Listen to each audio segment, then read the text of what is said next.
दोस्तों आप लोगों ने मुगलों के बारे में बहुत कुछ पढ़ा और सुना होगा, पर दोस्तों हमारे भारत पर मुगलों से पहले भी एक मुस्लिम वंश था जिसे तुगलक वंश कहा जाता है। और दोस्तों आज हम आपको इसी तुगलक वंश के सबसे अय्याज सुल्तान के बारे में बताएंगे, जिसने अपने शासन काल में भारत के जिस हिस्से पर कब्जा किया वहाँ की खूबसूरत लड़कियों को अपने हवस के लिए उठा लाया। यहाँ तक कि इसने अपने भाई की बेटी यानी कि भतीजी को भी नहीं छोड़ा। दोस्तों हम बात कर रहे हैं नसरुद्दीन मोहम्मद शाह तुगलक की। दोस्तों उस समय दिल्ली की गद्दी पर इसके भाई अलाउद्दीन सिकंदर शाह का राज था, पर वो अपने यौन रोगों से पीड़ित होने की वजह से हमेशा बिस्तर पर ही पड़ा रहता था। और एक दिन अचानक इसकी मौत हो गई और इसकी मौत के बाद दिल्ली की गद्दी पर नसरुद्दीन बैठा। दोस्तों इसने अपने शासन काल में बंगाल और बिहार को जीता और वहाँ जमकर नरसंहार किया। इसके खिलाफ जो भी खड़ा होता वो उसको जंगली कुत्तों के सामने फेंकवा देता। बंगाल और बिहार को जीतकर वहाँ की लड़कियों को अपनी हवस को पूरा करने के लिए उठा लाया। और यही नहीं, इसने अपने घर में भी किसी को नहीं छोड़ा। भाई अलाउद्दीन के मरने के बाद उसकी बीवी को अपने साथ रखने लगा, क्योंकि उसकी प्यास बुझाने वाला अब कोई नहीं था।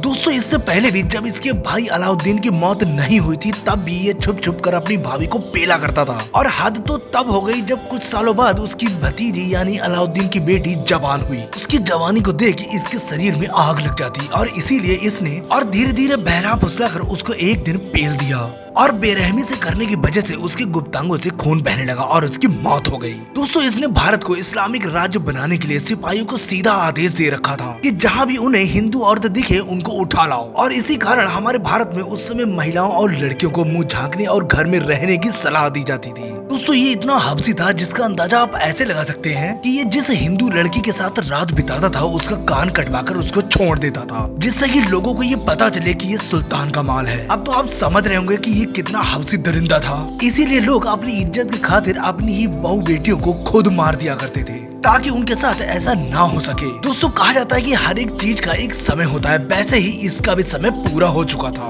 और एक रात बहुत बड़ी सेना ने दिल्ली पर आक्रमण कर दिया। शुरुआत में तो इसे कुछ समझ ही नहीं आया, पर उसके सलाहकारों ने उसको बताया कि ये मध्य एशिया का सबसे बड़ा कसाई तैमूर लंगड़ा है, जिससे जीतना बहुत मुश्किल है। पर ये खुद को बहुत बड़ा सुल्तान मानता था। पर तैमूर लंगड़े ने देखते ही देखते इसकी पूरी सेना को काट डाला। ये सब देख इसने जब भागने की कोशिश की तब ये मारा गया। वैसे दोस्तों आपको तैमूर वंश के इस शासक के बारे में जानकर कैसा लगा कमेंट करके जरूर बताएं। और अगर आपको ये वीडियो अच्छा लगा हो तो प्लीज सब्सक्राइब करें, क्योंकि हम ऐसे ही रियल और इंटरेस्टिंग वीडियो लाते रहते हैं।